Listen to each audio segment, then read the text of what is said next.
You were one of very, very few names to have a pinfall win against Hulk Hogan.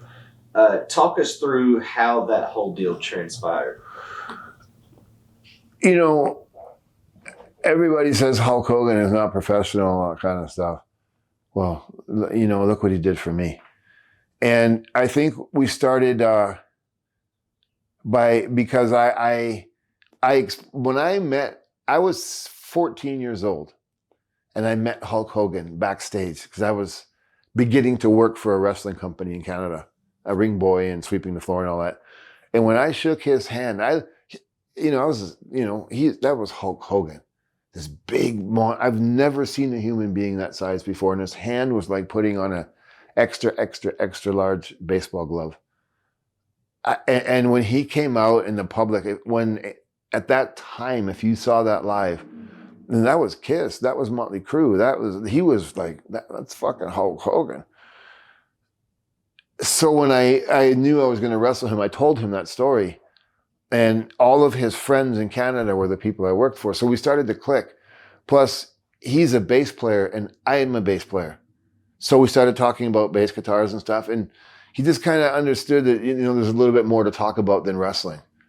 And when we got in the ring and we got to the night, they told me, said, like, Hulk says you go up.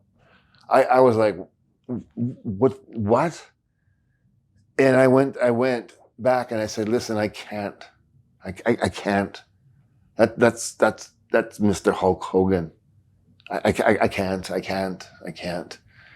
And they said, no, Hulk said, Hulk wants it. And I didn't know how to go up to him and say anything other than, I don't know what to say to you. I don't think thank you covers it. So that's my memories of that. That was awesome, man. Wow. Why do you think he gave you the rub like that? Because I have blue eyes. I don't know, dude. I think it was just a connection with music, actually. It was his idea. Hulk Hogan had complete creative control. So he says, what he says is what it is. It was him. All right. What were the plans with you and Hulk beyond that? Were there any plans beyond that? No, not really. I got to wrestle Ric Flair. I was one of the first new generation guys to go with the heavyweights and not just be a job boy. Like I worked with Luger and Sting, and I worked with the Steiners. I worked with, Hennig. I worked with Flair and Hogan, and I was in competitive storylines with them. So I just think it was good to have a new heavyweight, a bigger guy who can hang, and was so different. Fit Finlay, I got to work with Fit, so I don't understand it, but that was something that I think that they were giving me the opportunity to earn my place. All right, you like you said, you also ended up wrestling Ric Flair. What were those matches like? I was so waiting for it, because when I got to, there's one of the things, who cares about this, but here's a little thing. I never in my life have showered in the building. Never. Because of the Bruiser Broda story. And I was like, I was petrified. So I just came back from Puerto Rico and I was like, and Puerto Rico was Abdullah the Butcher, Bruiser Brody, Carlos Colon, Ric Flair.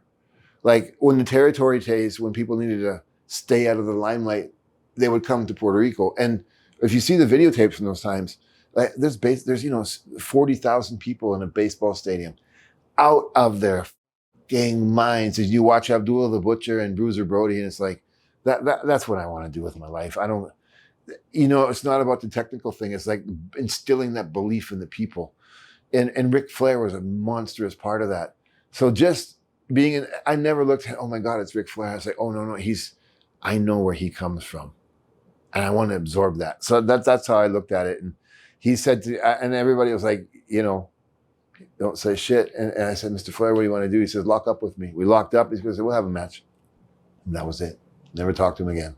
until after. But he called everything in the ring, every fucking thing. It was. I was so out of my league. I was just marking out. It was awesome. It was awesome. Yeah. Oh man. Yeah, I haven't thought about this stuff in ever, man. TitleMatchNetwork.com